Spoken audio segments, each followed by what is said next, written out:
Hola a todos.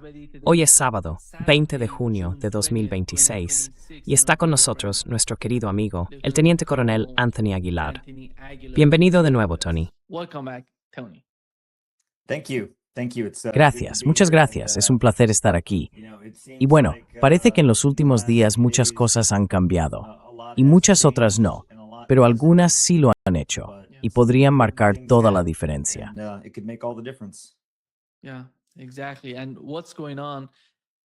Sí, exactamente. Y lo que estaba pasando, apenas unas horas antes, era que teníamos, ya sabes, dos bandos enfrentándose en el sur del Líbano, las fuerzas israelíes, las FDI y Hezbollah. Los combates fueron muy intensos.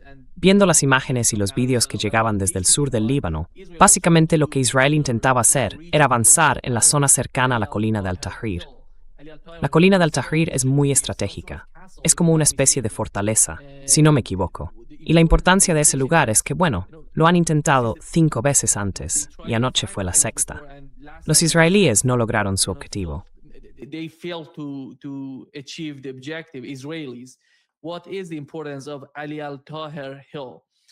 La importancia de la colina Al-Tahrir es que se trata de una gran fortaleza de Hezbollah, con decenas de túneles subterráneos y posiciones de tiro elevadas. Está en una zona alta. Cuando llegas allí, puedes ver toda la región. Hay algunos informes que indican que incluso tienen cierto control hacia la parte norte de Israel. Desde allí se ve el norte de Israel, y esa es precisamente la importancia de la colina Al-Tahrir. Y hace apenas unos momentos, Irán estaba en comunicación con Estados Unidos, hablando entre ellos, y ejercieron mucha presión. Hace solo 2 horas supimos que volvieron a cerrar el estrecho de Hormuz para presionar a Estados Unidos.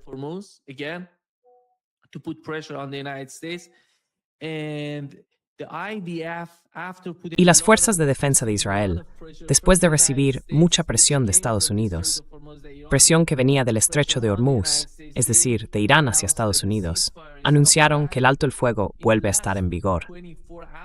En las últimas 24 horas, diría que más de 10 veces han dicho, tenemos un alto el fuego, no lo tenemos, estamos combatiendo.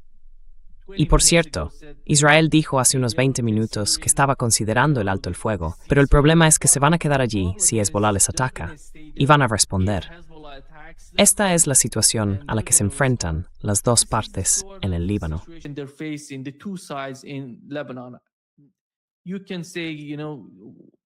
Se puede decir, ya sabes, mientras las fuerzas israelíes estén en el sur del Líbano y sigan ocurriendo este tipo de combates, es porque Israel está allí para conseguir algo. ¿Qué es eso? Destruir las posiciones de Hezbollah. Destruir, ya sabes, la parte sur del Líbano. Las casas, todo, las viviendas, los pueblos, las ciudades. Esa es la agenda de los israelíes. Pero cuando hablamos de la situación y de la forma en que Estados Unidos intenta comunicarse con los israelíes, sé que estás al tanto de lo que está pasando entre la administración Trump y los funcionarios israelíes. ¿Cuál es tu interpretación de eso?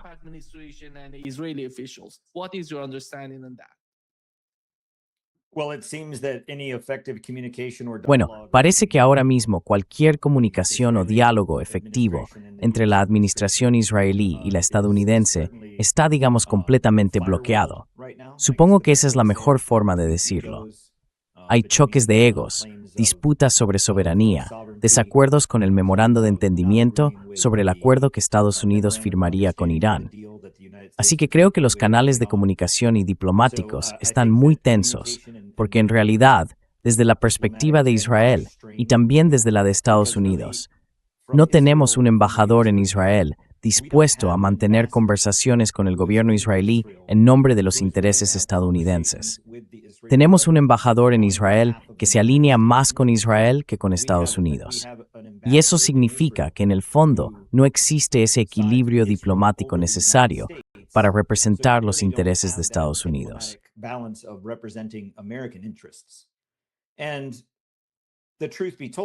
Y la verdad es que este acuerdo, este memorando de entendimiento con Israel, marca el camino hacia un acuerdo definitivo, ya sea un tratado, un armisticio o el final oficial de la guerra. Y sus condiciones responden al interés de Estados Unidos. Cuando la mayoría de los estadounidenses lo ven, dicen, bueno, esto es una rendición, esto es una derrota, y sí lo es. Pero a estas alturas, teniendo en cuenta lo que Estados Unidos podía esperar conseguir, este acuerdo está en su propio interés. Poner fin a la guerra, en los términos que hay ahora sobre la mesa, conviene a Estados Unidos, porque esos términos solo empeorarán cuanto más se prolongue el conflicto. Israel, por su parte, tiene un interés claro en mantener esta guerra, en mantener a Estados Unidos e Irán en un enfrentamiento militar.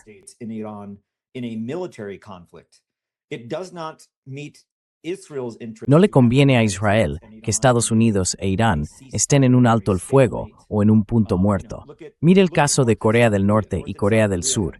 Llevan más de 70 años en un armisticio, en un alto el fuego, y siguen técnicamente en guerra. Así que cuando uno lo piensa, ¿puede existir un alto el fuego mientras la guerra no ha terminado? Pues claro que puede. Pero eso no va con los intereses de Israel. Los intereses de Israel, basados en sus propios intereses políticos, geopolíticos y sionistas, son que la guerra continúe de forma directa, de manera cinética, entre Estados Unidos e Irán. Eso, de algún modo, le permite a Israel seguir con sus operaciones militares en el sur del Líbano, sin demasiada tensión ni distracción.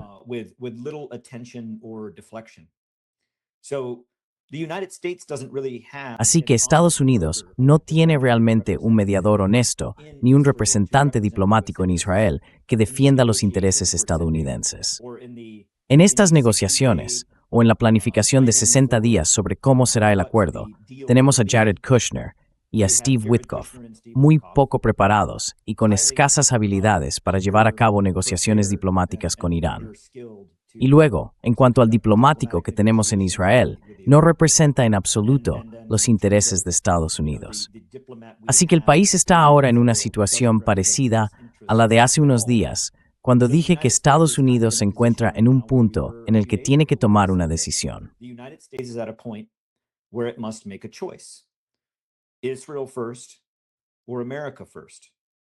¿Israel primero o Estados Unidos primero? Mantener este acuerdo que Estados Unidos ha firmado con Irán ante los ojos del mundo, o violarlo, no cumplirlo y seguir en conflicto, sea un conflicto activo o uno frío, con Irán, con el estrecho de Hormuz, siempre en duda, con sanciones, liberación de activos y todas esas cuestiones que van y vienen en este tira y afloja, que podría convertirse en un conflicto frío o en uno caliente, para ponerse del lado de Israel. Así que Estados Unidos tiene que tomar una decisión. Creo que ahora lo estamos viendo con claridad, y lo dije hace unos días, y también lo repetí anoche en otro panel, en otra entrevista. Irán no tiene por qué responder con misiles ni con bombas.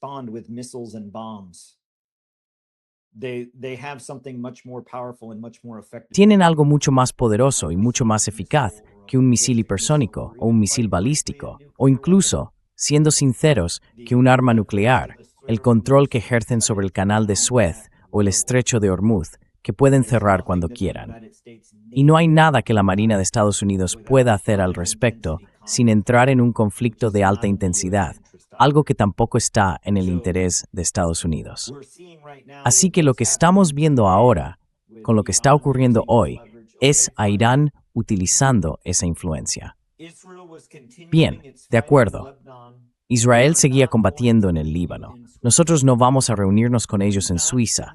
No vamos a enviar a nuestro equipo a Suiza para empezar a hablar de este acuerdo cuando ni siquiera están cumpliendo los primeros pasos de ese acuerdo o de ese marco.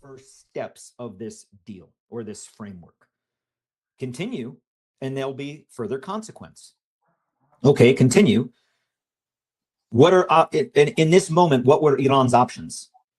Conduct strikes in northern Israel, conduct strikes at the headquarters or central government buildings in Tel Aviv to send a message. Sure, all of those things are on the table. But what is really going to compel the United States to compel Israel to stop the Strait of Hormuz?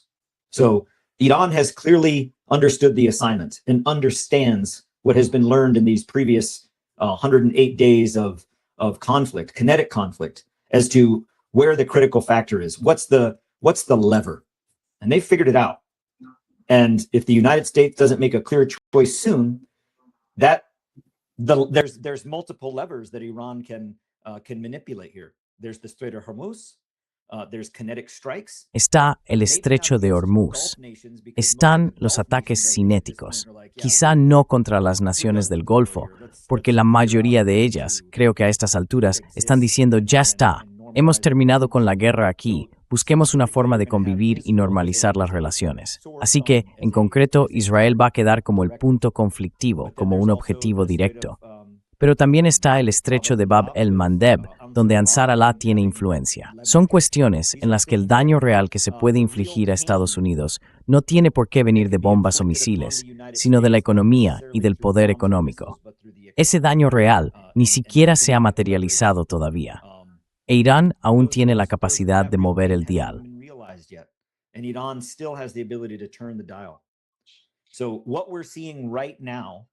Lo que estamos viendo ahora mismo es la respuesta de Irán a la continua incursión militar y a las operaciones en el sur del Líbano, que en mi opinión parecen estar intensificándose. Desde ese acuerdo o esa firma digital de la semana pasada y la firma ceremonial en Versalles a finales de la semana, no parece que los combates en el Líbano estén disminuyendo. No da la impresión de una retirada, al menos para mí. Más bien parece que se ha intensificado. Y esto es algo que ya había mencionado antes.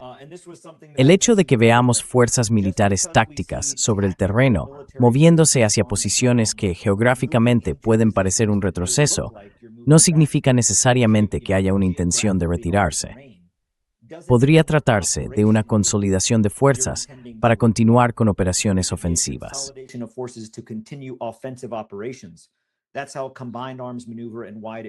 Así es como funcionan las maniobras de armas combinadas y la seguridad en áreas amplias. Maniobra.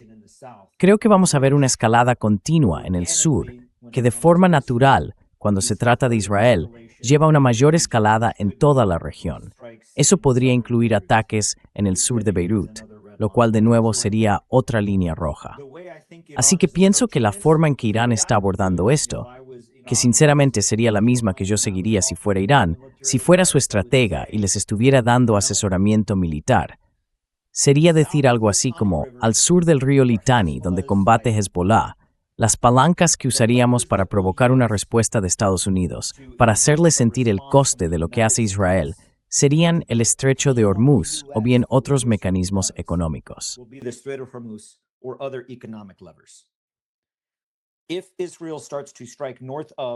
Si Israel empieza a atacar al norte del Litani, o parece que está llevando a cabo operaciones militares en esa zona, o de nuevo hacia Beirut, que, de forma natural, parece que podría ir en esa dirección si siguen centrados en la cúpula de Hezbollah, entonces Irán siempre puede intensificar su respuesta.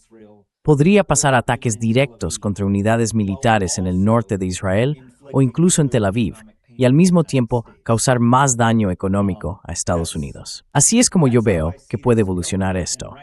Y ahora mismo, Estados Unidos sigue sin mostrar ninguna intención clara de frenar a Israel en lo que está haciendo. ¿Puede Estados Unidos siquiera detenerlos?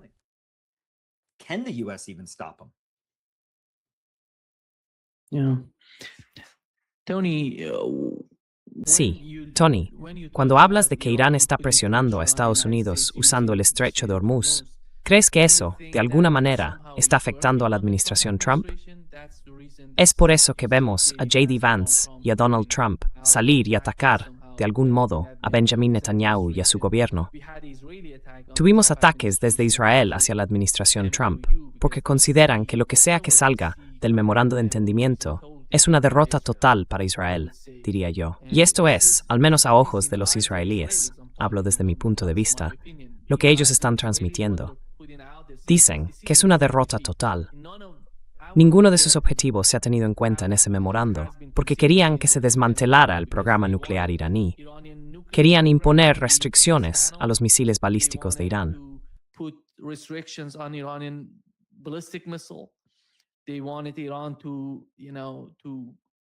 Querían que Irán dejara de apoyar a lo que ellos llaman los apoderados iraníes, que básicamente son los actos de resistencia.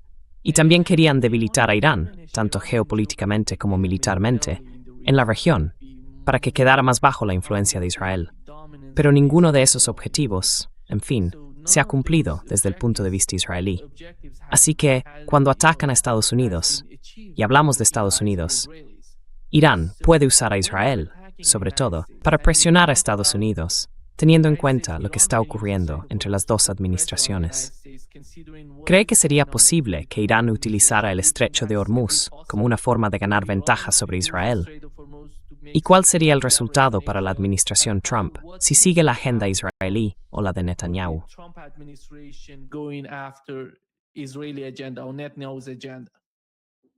Well,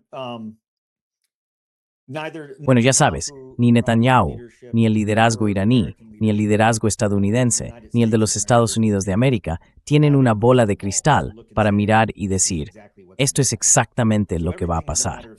Así que todo es cuestión de especulación, de hipótesis, de intentos, de maniobras. Cuando lo analizo, pienso que la administración de Donald Trump, la administración estadounidense, está muy preocupada por las consecuencias que pueden llegar a la economía de Estados Unidos tras los días anteriores al cierre del estrecho de Hormuz.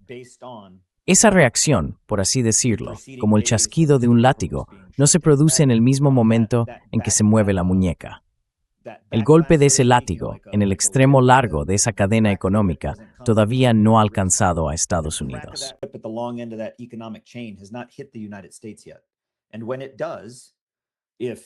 Y cuando eso ocurra, si el estrecho de Hormuz sigue bajo control de Irán, al menos en el sentido militar, lo que estamos viendo ahora, con un bloqueo, por así decirlo, o con una restricción real sobre quién puede usarlo, la percepción del pueblo estadounidense será que eso está directamente relacionado con una pérdida o un fracaso frente a Irán. Hay que llegar a un acuerdo, abrir el estrecho de Hormuz, porque las consecuencias del aumento de los costes empezarán a afectar a Estados Unidos. Y ahora mismo, creo que la mayoría de los estadounidenses piensan, el precio del petróleo ha bajado, la gasolina está un poco más barata. Yo mismo llené el depósito al volver del aeropuerto, y sí está un poco más barata. Vale, Donald Trump terminó la guerra, los precios bajaron en la gasolinera. Pero eso es temporal y está fabricado.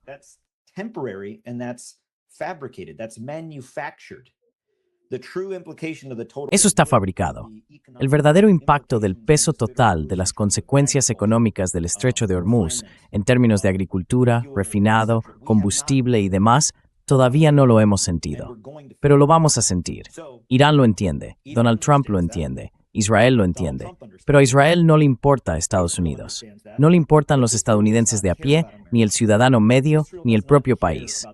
Así que para Israel no tiene importancia. Para Estados Unidos, obviamente sí la tiene. Y para Irán es una herramienta de presión muy clara. Es la única. Si Irán mira esto y dice, mira, el estrecho de Hormuz, encendido, apagado, queremos que Estados Unidos haga algo, lo encendemos, queremos que haga otra cosa, lo apagamos.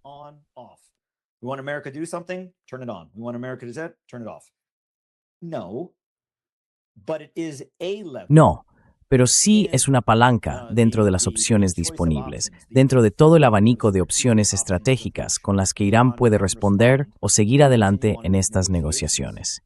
Y como siempre he pensado, al revisar los 14 puntos del memorando de entendimiento, del punto 2 al punto 14, esos 13 son todos negociables.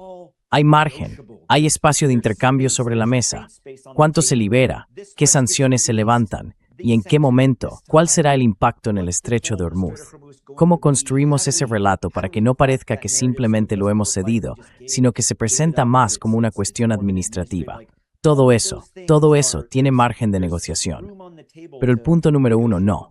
Ahí no hay zona gris, no hay margen de maniobra, no hay un quizá esto o quizá aquello.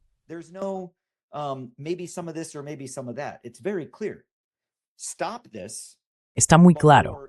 Hay que detener esto antes de que llegue a hacerse realidad.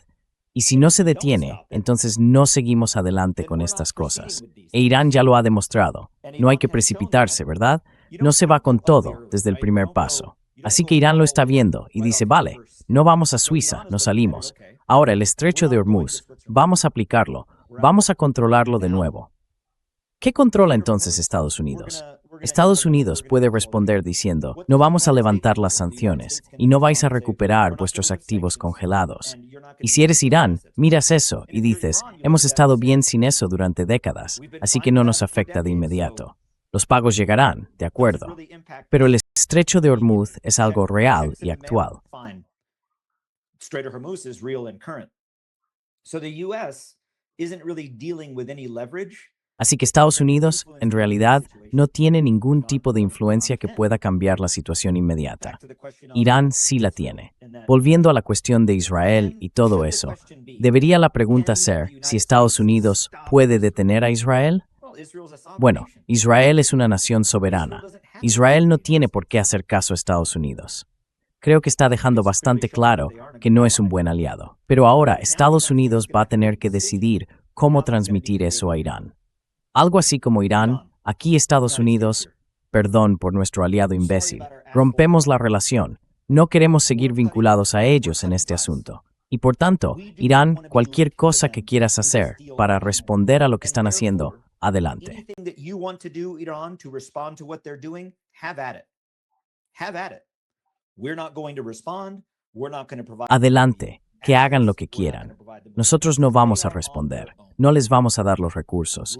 No les vamos a ofrecer defensas. Están por su cuenta. Negociemos esto. Luego está la opción de que la administración Trump lo mire y diga, elegimos a nuestro viejo aliado, vamos con Israel y los apoyaremos, sea cual sea la respuesta de Irán. Porque va a haber más respuestas. O bien Estados Unidos puede decir, el problema es Israel. Tendremos que tomar algún tipo de medida contra Israel para obligarles a detenerse, si de verdad queremos que este memorando de entendimiento vea la luz y se convierta en algo real.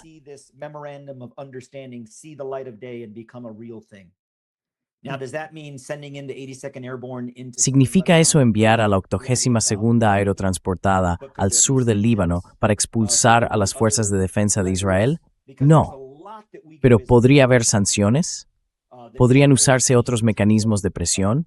Porque hay muchas cosas que Estados Unidos le da a Israel que no siempre se ven a través de los canales diplomáticos normales. ¿Existen esos mecanismos? Sí los hay. Así que cuando pienso en esto, lo hago en términos de qué puede hacer Estados Unidos y qué no puede hacer. ¿Qué puede hacer Irán y qué no puede hacer? Irán no puede obligar a Estados Unidos a levantar sanciones ni a liberar activos congelados, pero Irán sí puede ejercer presión política y económica a través del estrecho de Hormuz, y Estados Unidos no puede dictar directamente lo que hace Israel como nación soberana.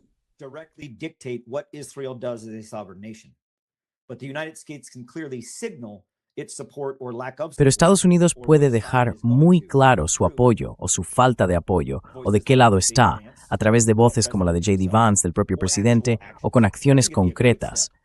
Creo que sería un gran paso, un paso importante para mostrar algo de firmeza, de carácter, y decir, oye, todos esos aviones cisterna estratégicos, fuera, nos vamos, ya no podéis usarlos. ¿Va a detener eso a Israel en seco? No, pero manda un mensaje muy potente. Así que ahora mismo, tal y como yo lo veo, Estados Unidos sigue intentando jugar a eso de, oye, todavía hay un alto el fuego, ¿no? Oye, seguimos negociando. Son solo pequeños contratiempos, ya se arreglará.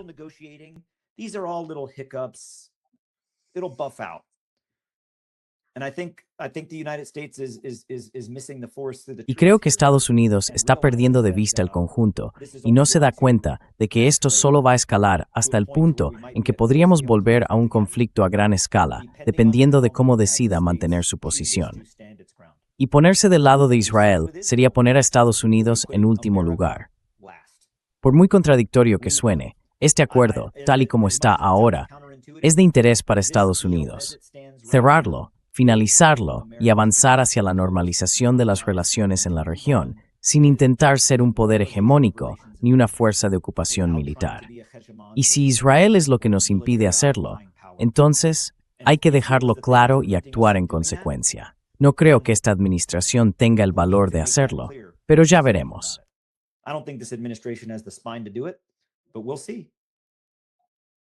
Tony, cuando los israelíes dicen, somos una nación soberana, un país soberano, lo que Vance ha dicho demuestra justo lo contrario de lo que ellos afirman. 2/3 de lo que están utilizando a nivel militar viene de Estados Unidos. No conozco ningún país que dependa tanto de Estados Unidos, ni siquiera los europeos. Por eso, cuando dicen, nos disteis todas estas armas, misiles y todo lo demás, pero no podéis decidir cómo las usamos. Eso no es... But you don't decide about how we can use them. This is not. Israel. Ese es el gran dilema entre Israel y Estados Unidos. Somos una nación soberana. Bueno, no serías una nación soberana si no te diéramos todo lo necesario para hacerlo. Es como un hijo menor que aún vive en casa de sus padres. Soy independiente.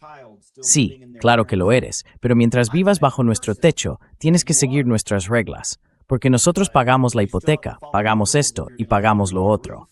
¿Quieres ser independiente y no hacer caso a lo que decimos? Pues ahí tienes la puerta, ¿no? Ahí está. Bueno, no puedo conseguir trabajo, no puedo comprar mi propia comida, no puedo pagar una hipoteca, no tengo coche. Pues entonces, me temo que vas a tener que escuchar lo que te decimos.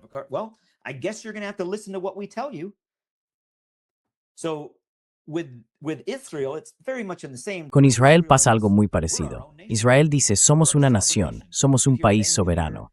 Escuchas a Ben-Gvir, y de verdad, qué repugnante es Ben-Gvir.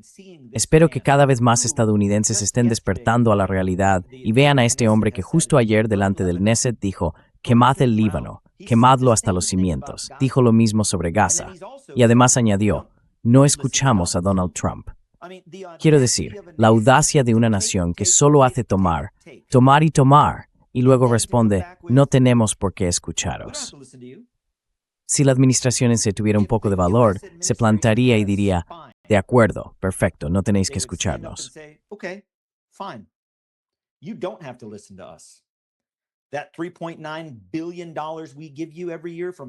Esos $3.900 millones que te damos cada año del dinero de los contribuyentes, ya no los vas a recibir. Todas esas bombas, municiones, armas, balas, tecnología, radares y los F-35 que te damos más baratos que a nadie y que además te dejamos modificar, ya no los vas a tener. Y esa ley de defensa, la NDAA, con la que quieres avanzar para estabilizar las relaciones futuras entre Estados Unidos e Israel, no la vamos a hacer. Consecuencias. Estados Unidos tiene muchísimas consecuencias, muchos más palos que zanahorias. Es como si tuviéramos un cesto de zanahorias y una cuerda entera de palos.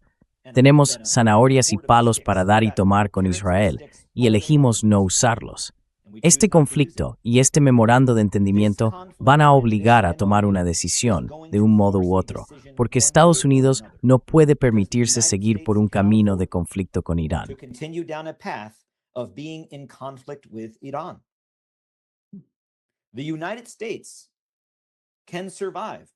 Estados Unidos puede sobrevivir política, económica, diplomática y militarmente sin Israel, pero no puede seguir por un camino de conflicto con Irán, un conflicto que en cualquier momento podría escalar e implicar a otras potencias como China y Rusia. ¿Van a venir China o Rusia, ya sabes, como caballeros blancos a defender a Israel? No, pero si seguimos así, porque ese es el problema con el estrecho de Hormuz, lo he dicho antes, es el yugo que Donald Trump lleva al cuello, porque es un terreno clave. Geográficamente es un punto estratégico. Políticamente es un centro de gravedad. Económicamente es un factor crítico que no afecta solo a Estados Unidos o a Irán, sino también a otros. Tal como yo lo veo, si eres Estados Unidos, ahora mismo te enfrentas a decisiones muy difíciles.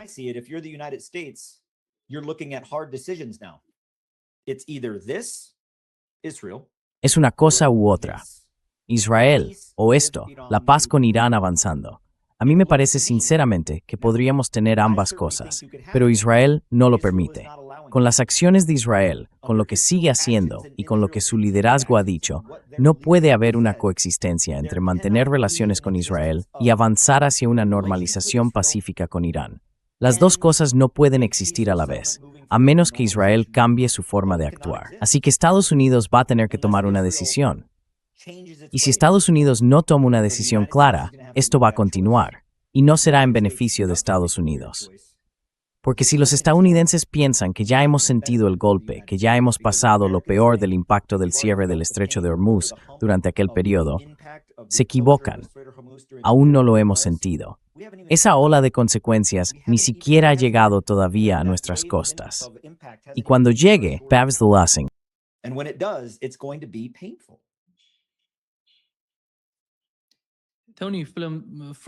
Tony, desde un punto de vista militar, cuando observas la ocupación israelí del sur del Líbano, ¿hay alguna forma, políticamente hablando, de que Israel permanezca en el Líbano sin que haya ningún tipo de conflicto o guerra? No. No. Because they should leave.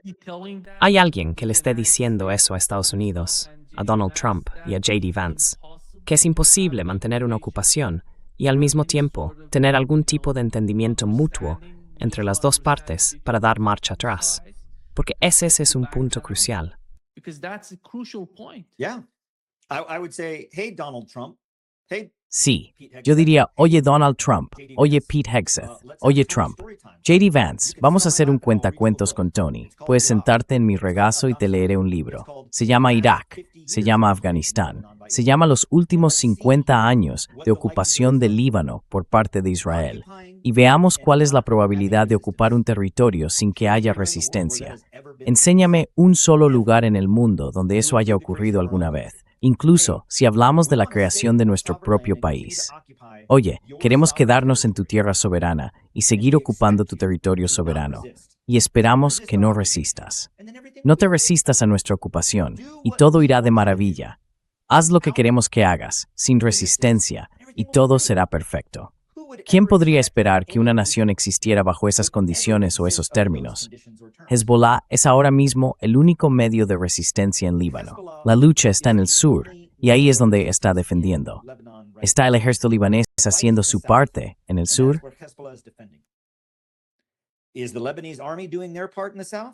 No. ¿Está haciendo el gobierno del Líbano su parte en el sur? No. Así que el gobierno del Líbano puede darle las gracias a Hezbollah por evitar que todo lo que está al sur del río Litani se convirtiera en el norte de Israel. Entonces, ¿puede existir una realidad en la que una nación ocupe a otra contra su voluntad y espere que no haya resistencia? Yo nunca he visto algo así en toda la historia de la humanidad. Así que no creo que vaya a pasar ahora, ni debería pasar. ¿Qué? ¿Quién viviría así? Pregúntale a cualquier estadounidense medio. Si México invadiera el sur de Texas y se quedara con la tierra hasta el río Medina, en el sur de Texas, diciendo, esto es nuestro ahora, ¿crees que los texanos dirían, bueno, supongo que tendremos que aprender español? No, resistirían. No, they would resist. Think of that in terms of the occupation of southern Lebanon. Piensa en eso en relación con la ocupación del sur del Líbano y toda esta idea de que, bueno, es por culpa de Hezbollah. Es como decir, vale, pero Hezbollah no existía hasta las masacres en el Líbano cometidas por los israelíes en los años 80. Así que no puedes usar ese argumento. Creo que está claro y cada vez le queda más claro al mundo a medida que se hacen estas preguntas. Oye, Israel, quizá Donald Trump debería simplemente preguntar si no lo sabe. Oye, ¿por qué estáis en el sur del Líbano? Las Naciones Unidas han establecido, a través de resoluciones de la Asamblea General, que se recertifique, por decirlo así, o que se vote cada año. Es algo simbólico. Cada año, en la Asamblea General de la ONU, se aprueban resoluciones para que Israel abandone los territorios ocupados. Entonces, ¿por qué Israel sigue allí? So why does Israel stay? Because there's no consequences, or there's no consequences that are severe enough. Porque no hay consecuencias, o no hay consecuencias lo bastante graves. Porque Israel lo tiene todo, y además se lo permitimos. Somos nosotros quienes les damos el pastel.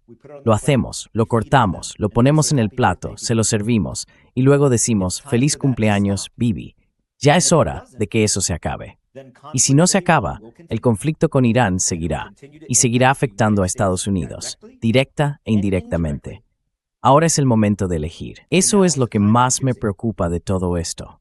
Que la actual administración de Estados Unidos no tenga el valor de tomar esa decisión, o que no pueda, porque está comprometida hasta un punto en el que simplemente no puede hacerlo. Because they're compromised to a degree to where they just can't. Like if Donald Trump puts his foot down and says that, si Donald Trump se planta y dice que, sea cual sea el compromiso que haya en nuestro gobierno, ya sea financiero, moral, ético, o lo que haya en archivos o videos o lo que sea, es tan grave que creo que fue Marjorie Taylor Greene quien lo dijo, ¿no? No, fue Pam Bondi. Pam Bondi lo dijo.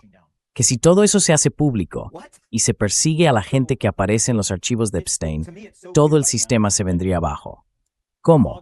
Para mí ahora está clarísimo. La niebla y la fricción de la guerra se han disipado. Ya vemos el componente esencial tal como es, y estamos en un momento de decisión. Y el campo de batalla, la primera línea de todo eso, está en el sur del Líbano. E Irán ha dejado claro que no va a participar en las negociaciones en Suiza. We're not going to your negotiations in Switzerland. Oh, it's continuing? We're closing the Strait of Hormuz again. Sigue, estamos cerrando el estrecho de Hormuz otra vez. ¿Y después de eso qué? Creo que vamos a ver ataques cinéticos. Esto tiene el potencial de irse completamente de las manos y ser mucho peor de lo que fue, pero Estados Unidos puede evitarlo. Así que, sinceramente, no sé. A estas alturas, no sé quién está asesorando al presidente. No hemos oído ni una palabra de Hegseth, ni una palabra de Rubio. Hemos oído a J.D. Vance. Y si lo que dice J.D. Vance refleja lo que siente el presidente, entonces que lo demuestre, que veamos consecuencias. Creo que ahí es donde estamos ahora mismo. Y, para ser totalmente honesto y claro, no me sorprende. No estoy impactado. Estoy decepcionado. Muy decepcionado. Pero para nada sorprendido. Incredibly disappointed, but not at all surprised. Every time they have something against Israel, Cada vez que hay algo en contra de Israel, una resolución para presionar a Israel, Estados Unidos sale y veta todo el caso, toda la resolución. Y no parece importar que más del 99% de las naciones voten en contra de Israel, porque Estados Unidos sale y lo veta todo. Ese es el problema. Creo que eso podría cambiar con el tiempo. El lenguaje que usa Ben-Gvir sobre que Líbano debe arder, es increíble cómo esta gente se está volviendo tan radical. Y la cosa va peor, sobre todo cuando dicen, con todo el respeto hacia Estados Unidos, que no les importa lo que estén diciendo.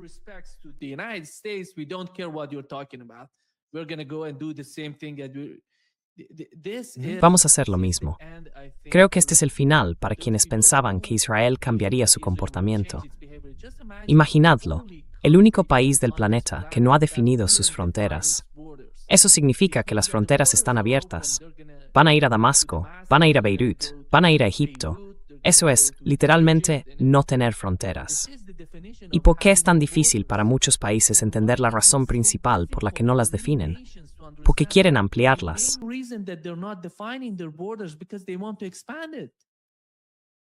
That's exactly right. Exactamente.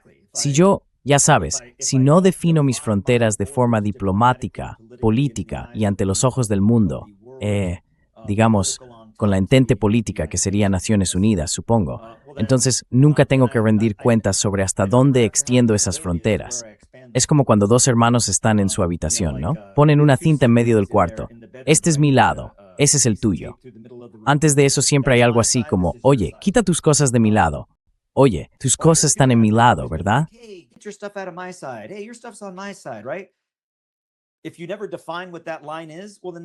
Si nunca defines dónde está esa línea, eso va a seguir ocurriendo siempre. ¿Y quién gana entonces?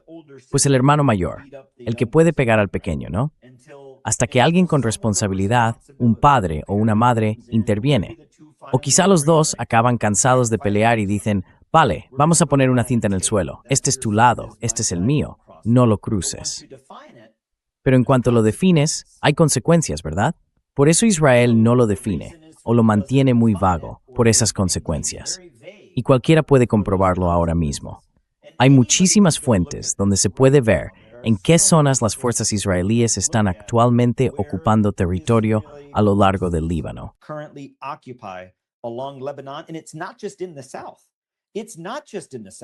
Y no es solo en el sur. No es solo en el sur. Se extiende desde el Mediterráneo, pasando por el sur hasta llegar a Hebrón y sigue hacia el norte, hacia Siria, hasta los altos del Golán y las granjas de Sheba, también en partes de Siria donde está toda esa ocupación. No es una zona de seguridad, es donde están las fuerzas israelíes, están allí.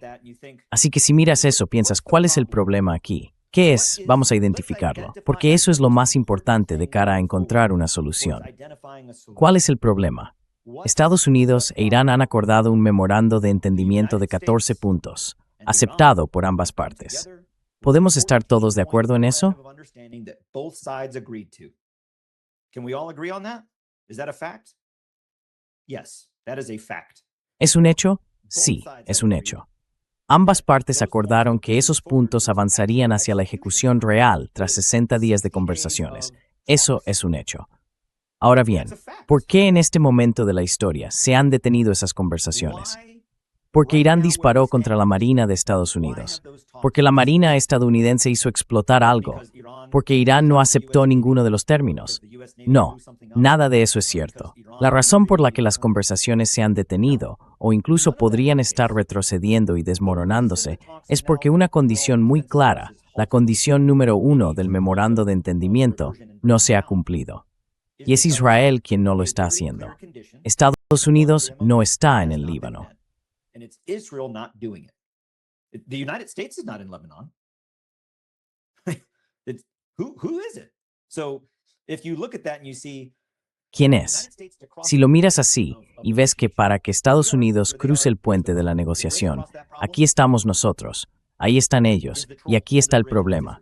El puente que cruza ese problema tiene un troll debajo, y ese troll es Israel. Así que cuando lo analizo, siempre intento ponerme en el lugar del otro. No miro la posición de Israel necesariamente desde lo que yo pienso. A veces me pongo en la situación de, ¿y si fueras Israel? ¿Cuál sería tu postura? Bueno, si eres Israel, acatar por completo o ceder ante lo que diga Estados Unidos se percibe como debilidad. Debilidad. is weakness. Weakness. If you are a political leader of a country, let's just say in this case, Si eres el líder político de un país, digamos en este caso, Benjamín Netanyahu, y tu supervivencia política, y siendo sinceros, tu supervivencia real, literal, depende de tu base, y esa base dice que no a esto, entonces, ¿qué vas a elegir? Por eso creo que, tal y como están las cosas ahora, no veo un escenario en el que Israel se retire voluntariamente del sur del Líbano. Tampoco veo un escenario en el que Irán permita que eso ocurra sin consecuencias. Y la consecuencia sería que este acuerdo no avance. Y no veo en absoluto cómo puede ser de interés para Estados Unidos mantener un conflicto, sea caliente o frío, con Irán, sabiendo lo que ahora sabemos. La gran pregunta antes era, ¿qué pasaría si alguna vez fuéramos a la guerra con Irán? Pues ahora lo sabemos. Y nos dieron una paliza. Well, we now know. And they kicked our butt. So the choice is now clear. Así que la elección ahora está clara. Pero creo que va a pasar un tiempo antes de que Estados Unidos llegue por sí solo a esa conclusión y tome esa decisión.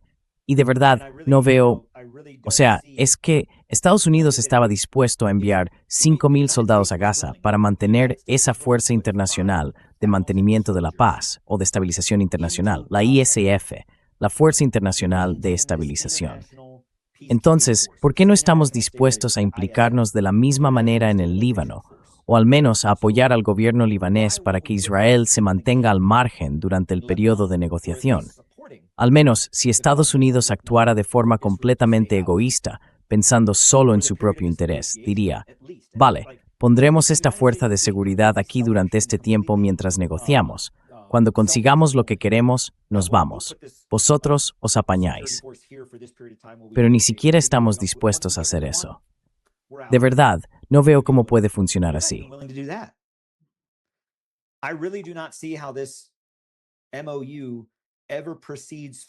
Si el memorando de entendimiento llega a avanzar hasta una negociación real con resultados concretos, mientras las fuerzas israelíes siguen combatiendo en el Líbano y la ofensiva continúa. Quiero decir, cualquiera que haya visto la magnitud de los bombardeos, de los combates y de los ataques en el sur del Líbano sabe que es algo horroroso. 47 muertos ayer. ¿Cuántos más hoy? El propio presidente lo ha dicho. Dicen que van a por una sola persona, supuestamente, y acaban destruyendo un edificio entero. El presidente ya lo está viendo. Y cualquiera que mire eso y piense que se trata solo de un intercambio, de un cohete y luego algo de artillería, no, esto es brutal. Esto se parece a lo que vimos en noviembre de 2023, en Rafah, en Gaza. November 2023, Rafah, Gaza. It's bad. So Es malo. Así que, si alguien piensa que Irán simplemente se apartaría de eso, cuando es el primer punto del memorando de entendimiento, digamos por poner un ejemplo, que vamos a repasarlo por orden, ¿vale? Es lo primero, lo primerísimo. Como dije, Pete Hegseth lo entendería. Pete ni siquiera tendría que leerlo entero para saber cuál es la parte más importante. Así que sí, creo que eso es lo que estamos viendo ahora mismo.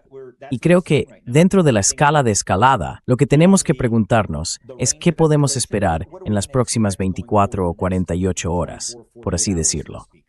Si Israel continúa, la respuesta de Irán también seguirá aumentando. Escalatory response from Iran will also continue. Those escalatory responses have been measured. Hey, America. Esas respuestas de escalada han sido medidas. Oye, América, no estamos negociando contigo. Hey, America. Oye, América, el estrecho de Hormuz es realmente importante. ¿Cuál sería la siguiente escalada? What's the next Podría ser una amenaza, no necesariamente una acción todavía, pero una amenaza de actividad de Ansar Allah y de los hutíes en el Mar Rojo.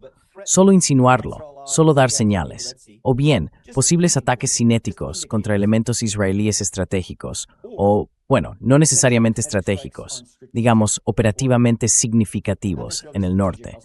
No se trataría de golpear por golpear. Sería algo muy concreto, dirigido a un elemento operativo que controla fuerzas tácticas en el sur del Líbano, para enviar ese mensaje. Tactical forces in southern Lebanon to send that message. But each step of that is escalation. Pero cada paso de eso es una escalada. There is no ladder down. Y en realidad no hay una forma de bajar el nivel, a menos que desaparezca la condición de que Israel ocupe el Líbano. I don't see that changing. No veo que eso vaya a cambiar. No veo que esas condiciones cambien hasta el punto de que esta idea de, todo saldrá bien, Israel siempre hace eso, siga teniendo sentido. Pues no, ya no. Hemos pasado a un nuevo capítulo en el que se han normalizado las relaciones respecto a lo que Israel puede hacer sin consecuencias. Y creo que a Estados Unidos le iría mucho mejor si normalizara sus relaciones con Irán, en lugar de seguir intentando proteger a un Estado que no tiene ningún interés en cooperar con el resto del mundo. A nation state that has no desire to cooperate in the world. Tony, have you ever put yourself in the shoes of Israelis? Tony, ¿alguna vez te has puesto en el lugar de los israelíes? Yo lo hago siempre, porque miro a Israel hoy, y ya sabes, en todos los frentes. Vamos a Gaza. El resultado de Gaza para Israel es devastador, en mi opinión. Todo el mundo está en contra de Israel por lo que ha pasado, por el genocidio en Gaza, en Cisjordania. Mira la situación en el Líbano. Básicamente están ocupando la parte sur del país, una parte del sur del Líbano, pero están recibiendo ataques de, ya sabes, los drones de Hezbollah, los cohetes, las emboscadas. Están siendo atacados justo antes. Ambushes. They're getting hit by just before Hard. coming There to was this a, I life. think, Creo que fue ayer, o quizá anteayer, cuando un sinnúmero de víctimas en las fuerzas de defensa de Israel. mass casualty event. Murieron muchas personas. Many were dead, killed. Sí, Just Yeah, so before if you're an Israeli and you're Sí, looking at that in exacto. terms of, Así que, si eres israelí y ves eso pensando en tus hijos e hijas yendo a morir, ¿por qué? ¿Por qué motivo? A menos que sea por un interés estratégico y nacional inherente a ocupar ese territorio. Creo que lo que estamos viendo es que las propias acciones sobre el terreno nos muestran cuáles son realmente las políticas de Israel, más allá de lo que digan. Vamos, seamos sinceros, ellos mismos lo dicen abiertamente. De hecho, no fue nuestro propio embajador, el embajador de Estados Unidos en Israel, quien dijo, pueden quedarse con todo. Creo que esa es la cita literal. Pueden quedarse con todo. I think that's an actual quote. They can have it all. So there's obviously some type of indication that they want it all. Así que claramente hay algún tipo de señal de que lo quieren todo. Y lo estamos viendo, porque si Israel actuara de verdad con sinceridad en estas negociaciones, como un aliado o con la intención de buscar la paz, este sería el momento de decir, vale, oye, América, somos aliados. Vosotros sois nuestros aliados. ¿Queréis cerrar este acuerdo? Creemos que lo mejor para todos sería no seguir por este camino hacia una guerra abierta. Esa guerra abierta, desde luego, no fue buena para Israel. Cualquiera que diga que Israel no sufrió un golpe duro, simplemente miente. Así que, si eres Israel y miras eso, dirías, bueno, mira, América o mira Estados Unidos, consideramos a Hezbollah una amenaza existencial. we see Hezbollah as an existential threat.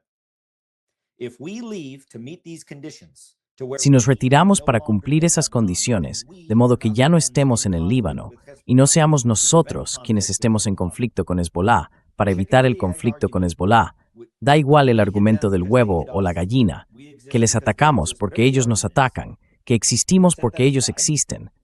Sea cual sea el argumento, dejémoslo a un lado. Ahora mismo, si Israel fuera sincero, diría, de acuerdo, Donald Trump, ¿qué vas a hacer con ese problema? Ese sería un excelente punto de partida para retomar la conversación y volver a cumplir el memorando de entendimiento, ¿verdad? Pero estamos muy lejos de eso. No estamos teniendo esa conversación en absoluto. No hay ningún interés por parte de Israel en garantizar la seguridad en el sur del Líbano. Se trata de ocupación, lo han dejado clarísimo, y esa es una condición que Irán no va a aceptar.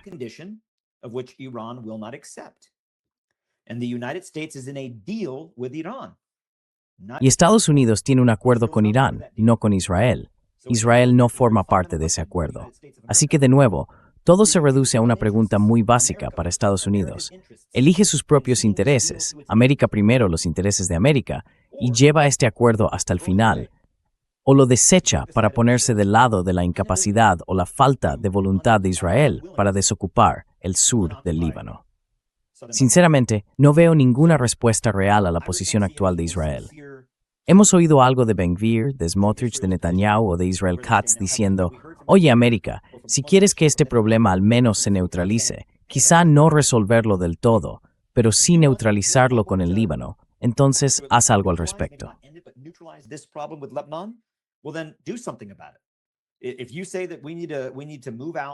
Si dices que tenemos que retirarnos, dejar de ocupar y movernos al sur de la frontera, vale, vamos a establecer una defensa a lo largo de la frontera. Bien, ese es nuestro territorio soberano. No puedes decirnos que no lo hagamos. Pero en cuanto al problema que vemos con Hezbolá, ¿qué vas a hacer para protegernos? ¿O qué vas a hacer para evitarlo? Y entonces colocas a Estados Unidos en el asiento de la responsabilidad, algo para lo que creo que hay soluciones, algo que creo que Estados Unidos puede gestionar. Pero no estamos viendo eso en absoluto. No hay una negociación sincera para resolver ese problema desde la perspectiva de Israel, salvo que para Israel no hay otra solución que seguir ocupando. ¿Y se puede ocupar sin esperar resistencia? No.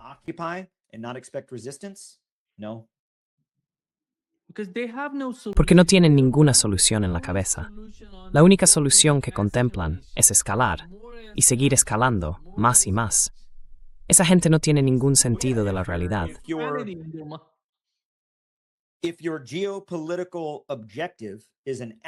Si tu objetivo geopolítico es un objetivo absoluto, tenemos que conseguir esto, tenemos que conseguirlo. ¿Qué fue lo que dijo Hitler antes de la Blitzkrieg a través de Bélgica hacia Francia? ¿Qué dijo? Tenemos que tomar Alsacia y Lorena por nuestra propia defensa. Tenemos que hacerlo. Son pueblos de habla alemana. Son nuestra gente. Y no basta con defendernos. Tenemos que tomarlo. Y cuando lo hicieron, Francia dijo algo así como, ¿sabes qué? Llévatelo. De momento, llévatelo. Y luego Francia dijo de your desperate parts into the propio país. And then France took the step of actually creating two separate governments within France. You had the Vichy French and you had the Free French. Teníamos la Francia de Vichy y la Francia libre. Y ellos pensaban algo así como, bueno, esperemos que no vayan más allá. Pues esa es la misma estrategia que está siguiendo Israel, que tenemos que tenerlo, que es imprescindible tenerlo. No basta con defenderse o con tener una zona de seguridad, hay que controlarlo bajo el pretexto de la seguridad.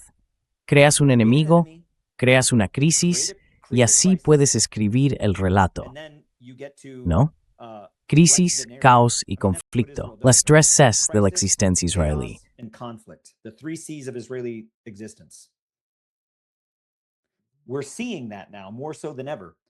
Lo estamos viendo ahora más que nunca, porque muchas de las otras cosas, ya sabes, los acuerdos de Abraham, la solución de dos estados o todas esas otras cuestiones, se han ido quedando un poco al margen. No digo que no sean importantes, claro que lo son, pero ahora mismo se han dejado un poco de lado para mirar de frente cuál es el problema aquí. ¿Cuál era el problema? Pensaba que teníamos un acuerdo. Pensaba que Donald Trump había terminado su 10ª guerra y que teníamos ese acuerdo. Entonces, ¿por qué Irán no se reúne con nosotros en Suiza? ¿Por qué se ha vuelto a cerrar el estrecho de Hormuz? ¿Qué está pasando? Es esto. Es esta cuestión. Creo que el problema se ha mostrado con total claridad para todos los que en Estados Unidos están prestando atención y también para cualquiera en el mundo que esté prestando atención.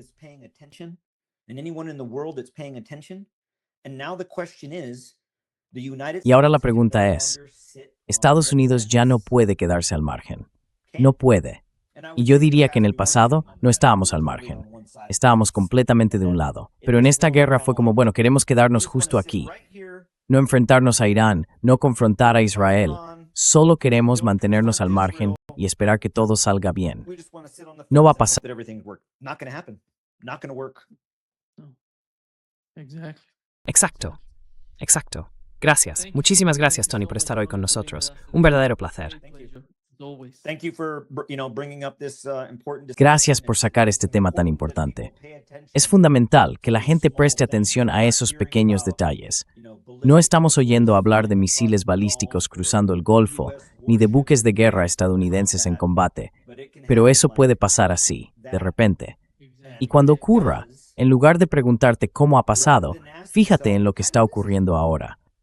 Creo que es absolutamente crucial que entendamos que en este momento, en solo las últimas 24 horas, no estamos hablando de semanas ni siquiera de días, en el plazo de un solo día, de un amanecer a otro, de un desayuno a otro, ya hemos pasado de no nos reuniremos con vosotros en Suiza al estrecho de Hormuz vuelve a estar cerrado.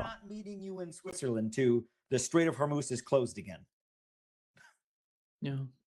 Sí, está bastante mal. Exacto, exactamente. Gracias. Thank you. Thank you, Tony. Gracias, Tony. Nos vemos pronto. Hablamos en breve. Muchísimas gracias. Adiós. Hasta luego. Bye.